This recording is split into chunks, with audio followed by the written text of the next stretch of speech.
കഥയുടെ ആരംഭത്തിൽ നിരവധി കാറുകൾ ഒരുമിച്ച് വരുന്നതായിട്ടാണ് കാണിക്കുന്നത്. അതിലൊന്നിൽ നമ്മുടെ കഥാനായിക ചുങ്സിയെ വളരെ സങ്കടത്തോടെയാണ് കാണുന്നത്. കാരണം ഇന്ന് അവളുടെ കാമുകൻ ടാങ്ച്യ മരിച്ച ദിവസമാണ്. എന്താണെന്ന് വെച്ചാൽ 3 ദിവസത്തിനു ശേഷം ടാങ്ച്യ US-ൽ നിന്ന് തിരിച്ചെത്തിയാലുടനെ ചുങ്സിയെ വിവാഹം കഴിക്കുമെന്ന് പറഞ്ഞിരുന്നു. അതുകൊണ്ടാണ് ചുങ്സിയ ടാങ്ച്യൻ്റെ തിരിച്ചുവരവിനായി വളരെ ആകാംക്ഷയോടെയാണ് കാത്തിരുന്നത്. എന്നാൽ ഇന്ന് അവൾ അവൻ്റെ വധുവാകേണ്ടതായിരുന്നു. പക്ഷെ ഒരു വധുവാകുന്നതിന് മുമ്പ് അവൻ്റെ പേരിൽ വിധവയായി മാറിയിരിക്കുന്നു. ടാങ്ച്യൻ്റെ ശവപ്പെട്ടി അടച്ചതും അവൾ കരഞ്ഞുകൊണ്ട് ആ ശവപ്പെട്ടിയിൽ ഉമ്മ കൊടുക്കുകയാണ്. കാരണം അവൾ ടാങ്ച്യനെ വളരെയധികം സ്നേഹിച്ചിരുന്നു. അതിനുശേഷം എല്ലാവരും പോയി കഴിയുമ്പോൾ ചുങ്സിയയ്ക്ക് ടാങ്ച്യനെ വിട്ടുപോകാൻ അവൾക്ക് തോന്നിയതേയില്ല. അപ്പോഴാണ് അവൾക്ക് പിന്നാലെ ടാങ്ച്യ നിൽക്കുന്നതായി കാണുന്നത്. ആദ്യം അവൾ ഷോക്കായെങ്കിലും പിന്നെ അവൾ ടാങ്ച്യനെ നിർത്താതെ കിസ് ചെയ്യാൻ തുടങ്ങി. ഇതിനുശേഷം അവൾ പെട്ടെന്ന് ബോധം കെട്ടു വീഴുന്നു. പിന്നീട് അവൾ കണ്ണു തുറക്കുമ്പോഴാണ് ഹുവൈജിങ് എന്ന ഒരു വലിയ കമ്പനിയുടെ പ്രസിഡന്റിൻ്റെ വീട്ടിലാണ്. ചുങ്സിയ ഇന്നലത്തെ പരിപാടിയിൽ ബോധം കെട്ടു വീണു. അതുകൊണ്ടാണ് അവളെ അവർ അവിടെ കൊണ്ടുവന്നത്. അത് കേട്ടപ്പോൾ ഇന്നലെ ടാങ്ച്യ തന്ന ഉമ്മ റിയലായിട്ടാണ് അവൾക്ക് തോന്നിയത്. അവളുടെ വിഷമം കണ്ട ഹുവൈജിൻ മരിച്ചവർ തിരിച്ചു വരില്ല, ജീവിച്ചിരിക്കുന്നവർ മുന്നോട്ട് പോകണം. അവളുടെ മൂടൊന്ന് മാറ്റാനായി അയാൾ അവൾക്ക് ഇൻ്റർനാഷണൽ ട്രിപ്പ് ബുക്ക് ചെയ്തിട്ടുണ്ട്. അവനെ മറക്കാനുള്ള ഒരു അവസരമായി കണ്ടെത്താനായിട്ട് പറയുന്നു. അങ്ങനെ 6 മാസം കടന്നു പോയെങ്കിലും ഇപ്പോഴും അവൾക്ക് ഹീറോയെക്കുറിച്ചുള്ള ഓർമ്മകളിലൂടെ ആണ് കടന്നു പോകുന്നത്. ഹീറോ ഇല്ലാതെ എങ്ങനെ ജീവിക്കും എന്നൊക്കോർത്ത് അവൾ നേരെ സോഫയിൽ പോയി കിടക്കുമ്പോൾ കാണുന്നത് ഹീറോയുടെ മടിയിലായിരിക്കും. അപ്പോഴാണ് അവൾ ഒരു ശബ്ദം കേൾക്കുന്നത്. നീ എന്താണ് ചെയ്യുന്നതെന്ന്. അവൾ തിരിയുമ്പോൾ ഷോക്കായി. ആ വ്യക്തി മറ്റാരുമല്ല, ടാങ്ച്യയാണ്. ഇതെന്താ വല്ല ഇല്യൂഷൻ വല്ലതുമാണോ? അന്നേരം ഹീറോ ഒരു കാര്യം പറയാനായി വരുമ്പോൾ അവളൊന്ന് നിൽക്കണേ. ഫോണിൽ നോക്കി ഇല്യൂഷനെ കുറിച്ച് സെർച്ച് ചെയ്ത് ഹീറോയെ നോക്കി. ദൈവമേ, എനിക്ക് അത്രയെല്ലാം ഗുരുതരമായ അസുഖമുണ്ടോ? കാണുമ്പോൾ ഇത് യഥാർത്ഥമായിട്ട് തോന്നുന്നുണ്ടല്ലോ എന്ന് പറഞ്ഞ് ഹീറോയെ തൊട്ടു നോക്കി. ദേഷ്യം വന്ന ഹീറോ എഴുന്നേറ്റ് പോകാൻ തുടങ്ങി. പക്ഷേ ചുങ്സിയ അവനെ പോകാൻ അനുവദിക്കുന്നില്ല. പകരം അവനെ കെട്ടിപ്പിടിച്ചുകൊണ്ട് എനിക്ക് നിന്നെ മറക്കാൻ കഴിഞ്ഞിട്ടില്ല. നീയില്ലാതെ എൻ്റെ ഓരോ നിമിഷം എങ്ങനെയാണ് കടന്നു പോകുന്ന പോലും എനിക്കറിയില്ല. നിനക്കൊട്ടും അറിയില്ലല്ലോ ഓരോ നിമിഷം എങ്ങനെയാണ് കടന്നു പോകുന്നതെന്ന് പോലും അറിയില്ല. അപ്പോഴാണ് അവൻ്റെ സിസ്റ്റർ, അതായത് ചുങ്സിയുടെ രണ്ടാനമ്മ നിയാൻ, നീ എപ്പോഴാണ് വന്നത്? അപ്പോൾ ചുങ്സിയ നെട്ടലോടെ നിങ്ങൾക്കും ടാങ്ച്യയെ കാണാൻ പറ്റുന്നുണ്ടോ എന്ന് ചോദിച്ചു. ഹീറോ അവളെ തള്ളി മാറ്റിയതും എന്താടാ പറയാണ്ട് വന്നത് എന്ന് ചോദിക്കുമ്പോൾ ഇത് നിങ്ങളുടെ അനിയനാണോ? ഇത് അവളുടെ രണ്ടാനമ്മയുടെ അനിയനാണെന്ന് കേട്ടപ്പോൾ അവളൊന്ന് ഞെട്ടി. ഇവനെ കണ്ടാൽ ടാങ്ച്യയെ പോലെ ഉണ്ടല്ലോ. നീ ഇപ്പോഴല്ലേ വന്നത്? ഡിന്നർ കഴിച്ചിട്ട് സംസാരിക്കാം. പിന്നെ ഇതെൻ്റെ അനിയൻ ലൂനിയൻ ബായ്, നിയാൻ എന്ന് വിളിക്കും. കറങ്ങി വരുമ്പോൾ അവൻ നിന്റെ അമ്മാവനായിട്ട് വരും എന്ന് കേൾക്കുമ്പോൾ അവനെ തന്നെ നോക്കി. അമ്മാവനോ? എങ്ങനെ ഞാൻ ഇവനെ ഒരു അമ്മാവനെന്ന് വിളിക്കും? പിന്നീട് അവൾ റൂമിലെത്തുമ്പോഴും നിയാനെ തന്നെ ആയിരിക്കും ചിന്തിക്കുക. എങ്ങനെ രണ്ടാൾക്കാർക്ക് ഒരേ മുഖം ഉണ്ടാകും എന്ന് കൺഫ്യൂഷൻ അടിച്ചിരിക്കുമ്പോൾ അപ്പോൾ ഒരു TV ഷോയിൽ ആരോ പറയുന്നത് അവൾ കേൾക്കുന്നു.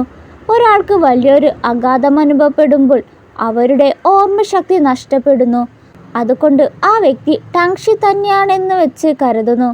അപ്പോൾ അവൻ നിയാനല്ലെന്നും എൻ്റെ ടാങ്ച്യാണെന്ന് തെളിയിക്കണമെന്ന് പറഞ്ഞ് പിറ്റേ ദിവസം അവൾ നിയാൻ്റെ അടിവസ്ത്രം മുതൽ സെർച്ച് ചെയ്യാൻ തുടങ്ങി. ടാങ്ച്യൻ ക്രയോൺ അടിവസ്ത്രമാണ് ധരിക്കുന്നത്. അപ്പോൾ നിയാനും അതേപോലത്തെ അണ്ടർവെയർ ആകുമോ യൂസ് ചെയ്യുന്നെങ്കിൽ തീർച്ചയായും ശരിയാകും. അവൻ ടാങ്ച്യൻ തന്നെ. അപ്പോൾ അവൻ്റെ അടിവസ്ത്രങ്ങളെല്ലാം ക്രയോൺ രീതിയിലായിരിക്കും എന്ന് മനസ്സിലായി. പിന്നീട് അവൾ തലയിൽ നെറ്റൊക്കെ ഇട്ട് നിയാന് മുന്നിലേക്ക് ഓടി വന്നു. ടാങ്ച്യ, ദയവായി എന്നെ നീ വിവാഹം കഴിക്കൂ എന്ന് പറഞ്ഞു ഓടുമ്പോൾ കാലു വഴുതി വീഴുമ്പോൾ നിയാനായിരിക്കും അവളെ രക്ഷിക്കുക. എന്നാൽ അവൻ്റെ കെട്ടിപ്പിടുത്തം അവൾക്ക് ടാങ്ച്യ എങ്ങനെയാണോ കെട്ടിപ്പിടിക്കുന്നത് അതുപോലെ ഫീൽ ആവുന്നു. അപ്പോൾ ഇത് നീ തന്നെയാണ്. നിയാൻ അവളുടെ തലയിലെ നെറ്റൂരി. നിനക്ക് വല്ല പ്രാന്തുണ്ടോ? പകൽ വെളിച്ചത്തിൽ വല്ല പ്രാന്ത് കളിക്കുകയാണോ എന്ന് ചോദിച്ചു. പക്ഷേ ശരീരം മാറ്റാൻ കഴിയില്ല എന്നൊക്കെ ചിന്തിച്ച അവൾ അടുത്ത പ്ലാനായി DNA ടെസ്റ്റാണ്. അതിനാൽ ടാങ്ച്യയുടെ ഷോർട്സിൽ നിന്ന് ഉണ്ടായ മുടിയും അതുപോലെ തന്നെ നിയാൻ്റെ തലയിൽ മുടിയെടുക്കാൻ പോയതും നിയാൻ കൈയോടെ പൊക്കി. എന്താണ് നീ ചെയ്യുന്നത്? അമ്മാവന് വല്ല തലവേദന ഉണ്ടെങ്കിൽ മസാജ് ചെയ്ത് തരാം എന്ന് പറഞ്ഞ് നിർബന്ധിക്കുന്നു. ഒരുപാട് പറഞ്ഞ് നിർബന്ധിച്ചപ്പോൾ ഒടുവിൽ നിയാൻ സമ്മതിക്കുകയാണ്. അങ്ങനെ അവൾ നിയാൻ്റെ തലയിൽ എണ്ണ തടവി കൊടുക്കുമ്പോൾ അതിനിടയിൽ മുടിയെടുക്കാനായി പോയതും നിയാൻ ഉറക്കം വന്ന് അവൻ എഴുന്നേറ്റ് പോകാനായി ശ്രമിച്ചു. പക്ഷെ അപ്പോഴും അവൾ അവൻ്റെ മുടിയെടുക്കാനായി തന്നെ അവനെ പരമാവധി ഇരുത്താനായി ശ്രമിച്ചു. നിയാൻ അവളെ തള്ളി മാറ്റി അങ്ങ് പോയി. എന്നാൽ ആ ടൈമിൽ നിയാൻ്റെ കൈ തട്ടി അവിടെയുണ്ടായ ഒരു എണ്ണക്കുപ്പി എണ്ണ മുഴുവൻ അവൻ്റെ തലയിൽ കുട്ടി വീണു. ശേഷം നിയാൻ കുളിക്കഴിഞ്ഞ് പുറത്തേക്ക് വരുമ്പോൾ വീണ്ടും അവൾ അവൻ്റെ അടുത്തേക്ക് വന്ന് ഞാൻ വേണമെങ്കിൽ മുടി ഉണക്കി തരാം എന്ന് പറഞ്ഞ് നിയാൻ്റെ അടുത്തേക്ക് വന്നതും വയർ തട്ടി അവൾ താഴെ വീഴുമ്പോൾ നിയാൻ്റെ ടവൽ കൊണ്ട് വലിച്ചയക്കും വീഴുക. നിയാനാണെങ്കിൽ അടിയിലൊന്നും പോലും ഇട്ടിട്ടില്ല. അത് കണ്ട് അവൾ ഷോക്കായി കണ്ണുപൊത്തി. നിയാനെ തേടി വന്ന അവളുടെ രണ്ടാനമ്മ അത് കണ്ട് ഷോക്കായി. നിയാൻ പോയതിനു ശേഷം രണ്ടാനമ്മ അവളോട് നീ എന്താണ് ഇവിടെ ചെയ്യുന്നത്? അമ്മ അവൻ്റെ ടവൽ പൊട്ടിപ്പോയെന്ന് പറഞ്ഞു. അത് ശരിയാക്കാൻ എന്നോട് പറഞ്ഞിട്ടാണ് ഞാൻ വന്നതെന്ന് പറഞ്ഞ് അവൾ കണ്ണു പൊത്തിയിട്ട് ഓടിപ്പോയി. പിന്നീട് നിയാനാണ് കാണിക്കുന്നത് അവൻ വന്നത് തന്നെ ഒരു ലക്ഷ്യത്തിനായിട്ടാണ്. ചുങ്സിയയുടെ ഹുവ ഗ്രൂപ്പ് മുഴുവനായിട്ട് നശിപ്പിക്കാൻ വേണ്ടി ഹുവൈജിൻ്റെ സെക്രട്ടറിയെ ടാർഗറ്റ് ചെയ്ത് അവരുടെ ഓഹരികൾ പിടിച്ചെടുക്കാനും അവരുടെ വലിയ പദ്ധതിയായ ബോട്ടം പ്രസ് അടിച്ചു മാറ്റിയാൽ അത് ഇവർക്ക് വൻ തുകയ്ക്ക് ലേലത്തിൽ വിൽക്കാനായിട്ട് അവരുടെ മിക്ക ബിഗ് പ്രോജക്റ്റ് അവർക്ക് തന്നെ നേടാം. അതിനായിട്ട് ഹുവൈജിൻ്റെ സെക്രട്ടറിയുടെ ഫോൺ അയാൾ പോലും അറിയാതെ എടുത്തു മാറ്റി. എന്നാൽ വേറെ പ്രശ്നം എന്താണെന്ന് വെച്ചാൽ ചുങ്സിയ തിരിച്ചു വന്നതിനാൽ അവൾ കണ്ടുപിടിക്കുന്നതിന് മുന്നേ ഈ ജോലി നേരത്തെ ചെയ്തു തീർക്കണം. സോ ഇപ്പോൾ ആ സെക്രട്ടറിയുടെ കയ്യിൽ നിന്ന് എടുത്ത ഫോൺ ചാറ്റൊക്കെ നോക്കുമ്പോഴാണ് ലേലത്തിൽ എത്ര എമൗണ്ടാണ് ഇടാൻ പോകുന്നതെന്ന് പോലും കിട്ടിയില്ല. ഫോൺ കിട്ടിയത് വെറുതെ. അതിനാൽ ആ ഫോൺ അങ്ങ് വെള്ളത്തിലിട്ടു. ചുങ്സിയുടെ റൂമിലായിരിക്കും ആ ഡോക്യുമെൻറ്റ്സ് ഉണ്ടാകാൻ ചാൻസ് എന്ന് കരുതി ചെല്ലുമ്പോൾ നിയാൻ്റെ സഹോദരി മുറിയുടെ താക്കോൽ കൊണ്ടുവന്ന് കൊടുത്തു. അനിയനെ വിളിച്ചു വരുത്തിയതും ഇവരാണ്. ചുങ്സിയുടെ മൊത്ത സ്വത്തും നശിപ്പിച്ച് അവരുടെ ഫാമിലിയിലേക്ക് മാറ്റണം എന്നാണ് അവരുടെ പ്ലാൻ. എന്നാൽ ഇന്ന് ഡോക്യുമെൻറ്റ്സ് എടുക്കാൻ പോയാൽ അവിടെ ചുങ്സിയ ഉണ്ടാകും. ഇന്നെടുക്കാൻ പറ്റില്ല. അടുത്ത കുറച്ച് ദിവസങ്ങൾക്കുള്ളിൽ ഞാനും ഹുവാജിനും മാർക്കറ്റ് റിസർച്ച് ട്രിപ്പിന് പോകും. ആ അവസരം മുതലെടുത്ത് മിക്ക ഡോക്യുമെൻറ്റ്സ് നമ്മുടെ കയ്യിൽ വന്ന് ചേരും എന്നിവർ രണ്ടുപേരും ഡിസ്കസ് ചെയ്യുമ്പോഴാണ് കറക്റ്റ് ടൈമിൽ ചുങ്സിയ ലൈറ്റ് ഓൺ ആക്കുന്നത്. ആദ്യം അവർ ഒന്ന് പേടിച്ചു പോയി. എങ്ങാനും അവൾ കേട്ടെന്നു. പക്ഷെ അവൾ അതൊന്നും കേട്ടേയില്ല. അവൾക്ക് നല്ല വിശപ്പ് കാരണം കുടിക്കാനായി പാലെടുക്കാനായി വന്നതാ. അതിൻ്റെ തൊട്ടടുത്തായിരിക്കും നിയൻ സ്റ്റഡി റൂമിലെ കീ വെച്ചത്. അത് കണ്ടാൽ എല്ലാം പോയെന്ന് കരുതി നിയൻ അവളെ പിടിച്ചു നിർത്തി. ഓൾറെഡി അവൾക്ക് അവനോട് ഫീലിങ്സ് ഉള്ളത് കൊണ്ട് തന്നെ അവൾ കണ്ണ് ചിമ്മാതെയാണ് നിയാനെ നോക്കിയത്. അവളുടെ ശ്രദ്ധ ഒന്ന് മാറ്റി പിടിക്കാനായി വേണ്ടി നിയാൻ ചേച്ചിയോട് പൊക്കോളൂ, എനിക്ക് ചുങ്സിയോട് ഒന്ന് പ്രൈവറ്റായിട്ട് സംസാരിക്കാനുണ്ട്. ചേച്ചി പോയതിന് പിന്നാലെ നിങ്ങൾക്ക് എന്താ വേണ്ടതെന്ന് ചുങ്സിയെ ചോദിക്കുമ്പോൾ 6 മാസം മുമ്പ് ഞാൻ എൻ്റെ സുഹൃത്തിൻ്റെ ശവക്കുടീരെ കാണാനായി സെമിത്തേരിയിൽ പോയി. അന്നേരം നല്ല മഴയുള്ള സമയമായിരുന്നു. ഒരുത്തിനെ കെട്ടിപ്പിടിച്ച് കിസ് ചെയ്തായിരുന്നു. അത് നീയായിരുന്നോ? അത് കേൾക്കുന്ന ചുങ്സിയ അന്ന് നടന്നത് ഒരു സ്വപ്നമല്ലായിരുന്നു മനസ്സിലാക്കുകയാണ്. വേഗം അവനെ തള്ളിമാറ്റി. ഓഹോ, അന്ന് നീയായിരുന്നല്ലേ, എന്തിനാണ് എന്നെ കിസ് ചെയ്തത് എന്ന് ചൂടായി ചോദിച്ചതും പെട്ടെന്ന് ഞാനല്ലേ ടാങ്ഷിയാന്ന് വിചാരിച്ച് തെറ്റിദ്ധരിച്ച് കിസ് ചെയ്തത്, അതും ഫോഴ്സിൽ. ദൈവമേ, എന്ത് നാണക്കേടാണെന്ന് മനസ്സിൽ പറഞ്ഞ് മുഖം മറയ്ക്കുമ്പോൾ ഞാൻ അവളുടെ അടുത്തേക്ക് വന്ന് നിന്റെ കിസ് വ്യത്യസ്തമായിരുന്നു കേട്ടോ. നിർഭാഗ്യവശാൽ ഞാൻ നിന്റെ അമ്മാവനായിപ്പോയി. അല്ലെങ്കിൽ എനിക്ക് നിങ്ങളെ 1-2 കാര്യങ്ങൾ കൂടി പഠിപ്പിക്കാമായിരുന്നു എന്ന് കേൾക്കുമ്പോൾ അവൾക്കാകെ നാണം കൊണ്ട് അവിടെ നിന്ന് പോയി. അവൾ പോയപ്പോഴാണ് ഞാനൊന്ന് ശ്വാസം വിടുന്നത്. കാരണം അവൾ ആ താക്കോൽ കണ്ടതേയില്ല. ഇവിടെ ടങ്ഷിയുടെ ഫോട്ടോ ഒക്കെ നോക്കി ആകെ ഫീലായിട്ടിരിക്കുകയാണ്. അപ്പോൾ അത് നീയാലല്ലേ എന്നോർത്ത് വിഷമിച്ചിരിക്കുന്നു.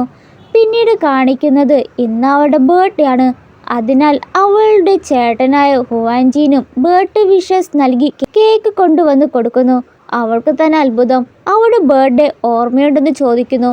18 വർഷം മുന്നെയാണ് ഇതേ ദിവസമായിരുന്നല്ലോ അമ്മായി നിന്നെ കണ്ടെത്തിയതും നീ ഔദ്യോഗികമായി മീൻ ചുങ്സിയ മാറിയത്. അപ്പോൾ അവൾ പറയുന്നത് എന്നെ ഹുവ കുടുംബം തിരികെ കൊണ്ടുവന്നില്ലെങ്കിൽ ഒരു ലിസ്റ്റഡ് കമ്പനിയുടെ അവകാശിയായി മാറേനെ. പക്ഷേ ഇപ്പോൾ വീട്ടിൽ നിന്ന് അകൽച്ച തോന്നാത്തത് കഴിഞ്ഞ കുറച്ച് വർഷങ്ങളായി നിങ്ങളെൻ്റെ കൂടെ ഉണ്ടല്ലോ. കേക്കെല്ലാം മുറിച്ചവർ രണ്ടുപേരും ആകാശത്തിലെ നക്ഷത്രം കണ്ടുകൊണ്ടിരിക്കുമ്പോൾ പെട്ടെന്നൊരു വാൽ നക്ഷത്രം അവൾ കാണുകയാണ്. ഹുവാൻജിങ് പറയുന്നത് അത് ചിലപ്പോൾ ടാങ്ഷി ആയിരിക്കും. അതാണ് നിനക്ക് മാത്രം കാണാൻ സാധിച്ചത്. അവൾക്കാകെ ഫീലാവുകയാണ്. ചിലപ്പോൾ മറ്റൊരു വിധത്തിൽ അവൻ ഇപ്പോഴും നിന്റെ കൂടെ ഉണ്ടാകും എന്ന് പറഞ്ഞ് ഹുവാൻജി അവൾക്കൊരു ഗിഫ്റ്റായിട്ടൊരു മാല കൊടുത്തു. അവൻ മരിച്ചതിൽ പിന്നെ അവൾ വല്ലാതെ മാറി. നീയായിട്ട് മാറാനായിട്ട് ഹുവാൻജി പറഞ്ഞ് മനസ്സിലാക്കി. ശേഷം അവൾ വീട്ടിലെത്തുമ്പോൾ വളരെ വൈകിയായിരിക്കും എത്തുക. നിയാൻ അവളെ കണ്ടപാടെ നീ എന്താണ് ഇത്രയും ലേറ്റായത്, എവിടെയായിരുന്നു എന്നൊക്കെ നിയാൻ ചോദിക്കുമ്പോൾ അവളും അതിന് നിങ്ങൾ എന്തിനാണ് ഇത്തരം ചോദ്യങ്ങൾ ചോദിക്കുന്നത്, പിന്നെ ചോദിക്കാതെ നിന്റെ പാരൻസ് പോലും എവിടെ ഇല്ലാത്തതിനാൽ നിന്റെ സുരക്ഷ എൻ്റെ കയ്യിലാണ്. അപ്പോൾ അവൾ പറയുന്നത് നിങ്ങൾക്ക് പ്രായമായിട്ടില്ലല്ലോ, പക്ഷെ നിങ്ങൾ ഇതിനകം തന്നെ ഒരു കിളവന്മാരെ പോലെയാണല്ലോ പെരുമാറുന്നത് എന്ന് പിറുപിറുക്കുമ്പോൾ ഞാൻ എന്താണ് പറഞ്ഞത്. അവൾ കൂളായിട്ട് അയ്യോ കാർന്നവരെ, ഇന്ന് എൻ്റെ പിറന്നാളാണ്, ഞാൻ കൂട്ടുകാരനൊപ്പം അത്താഴം കഴിക്കാനാ പോയത്, കാരണം മതിയോ അങ്കിൾ എന്ന് പറഞ്ഞ് അവൾ നീ അങ്ങനെ വണങ്ങിപ്പോയി. ഇന്ന് തന്നെ കരാർ കിട്ടണം എന്ന് ചിന്തിച്ച് ഞാൻ അവളോട് ഒരു സെക്കൻഡ്, ഇന്ന് നിന്റെ പിറന്നാളല്ലേ, ഒരു അങ്കിൾ എന്ന നിലയിൽ ഞാനൊന്നും ഗിഫ്റ്റൊന്നും കരുതിയിട്ടില്ല. US നിന്ന് കൊണ്ടുവന്ന ഒരു കുപ്പിയുണ്ട്, അത് പൊട്ടിച്ചാലോ എന്ന് ചോദിച്ചതും അവൾ തിരിഞ്ഞ് കണ്ണ് മാത്രം ചിമ്മി അങ്ങ് സമ്മതിച്ചു. അവളാണെങ്കിൽ ഒറ്റയിരുപ്പിൽ 3 ഗ്ലാസ് വരെ തീർത്തു. നിയാനാണെങ്കിൽ അവൾ ഇത്രയും അധികം കുടിക്കുമെന്ന് എക്സ്പെക്ട് പോലും ചെയ്തിട്ടില്ല. ഇവളെ കുടിച്ച് കുരുക്കാക്കിയിട്ട് വേണം പ്ലാൻ ചെയ്യാൻ എന്ന് കരുതിയിരിക്കുമ്പോൾ അവൾ നിയാൻ്റെ അടുത്ത് വന്ന് അവൻ്റെ കണ്ണുമൂക്ക് നോക്കി, ടാങ്ഷി, ഞാൻ എത്രത്തോളം നിന്നെ മിസ് ചെയ്യുന്നു നിനക്കറിയില്ലല്ലോ, ഇങ്ങനെ ഇരുന്നാൽ പ്ലാൻ ഒന്നും ശരിയാവില്ല, മിസ്സാകാതെ ചെയ്യണം. നിയാൻ അവളെ പിടിച്ച് തള്ളി മാറ്റി. അങ്ങനെ തള്ളി മാറ്റുമ്പോൾ അവളുടെ മാല പൊട്ടിപ്പോയി. സത്യത്തിൽ ആ മാല മരിച്ചുപോയ ടാങ്ഷി കൊടുത്ത ഗിഫ്റ്റാണ്.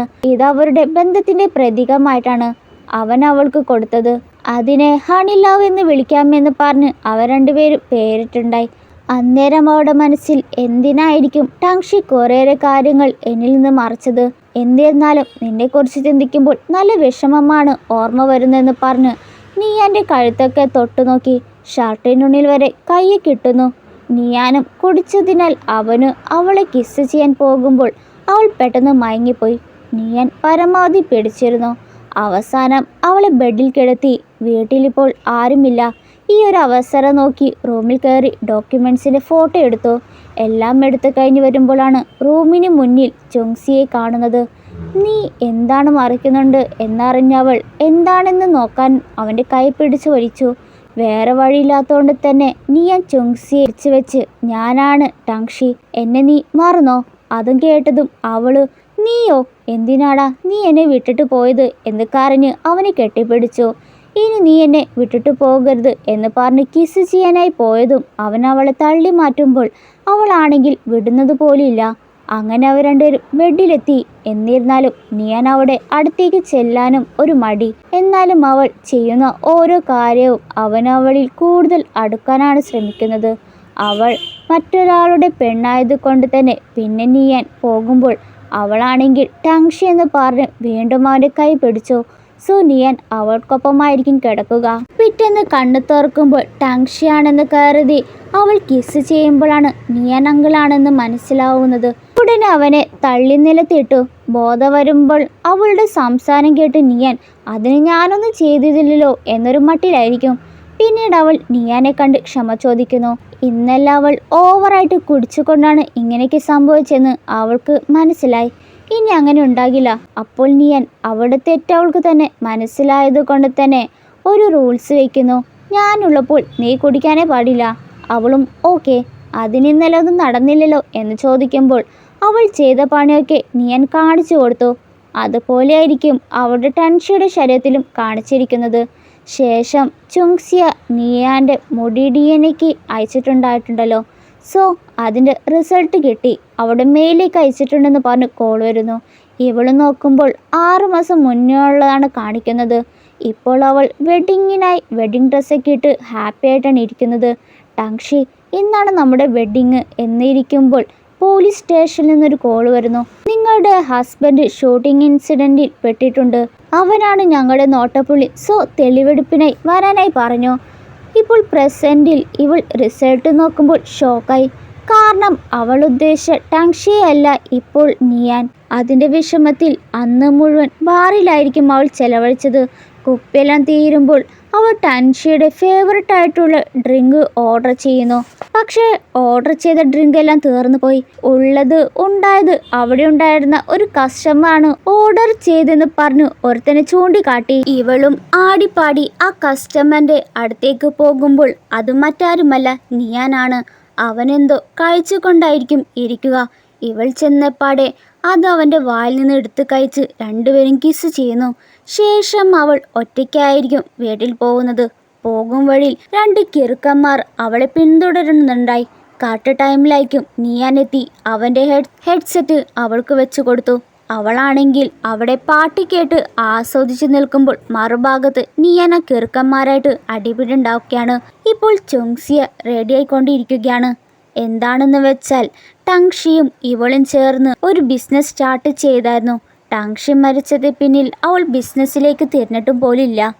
അതിനാൽ പ്രോപ്പറായിട്ട് ബിസിനസ് എല്ലാം നോക്കാനായിട്ട് റെഡി ആവുകയാണ്.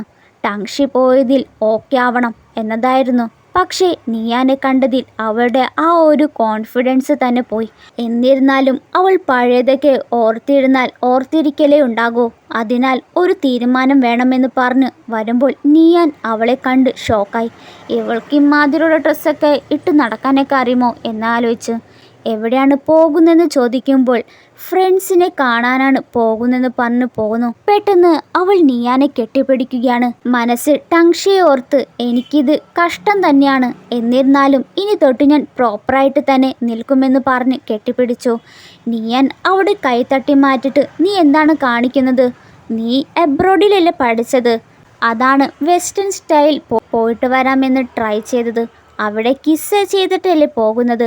ഇവിടെ അങ്ങനെ പറ്റില്ല എന്ന് പറഞ്ഞ് അവളും പോയി.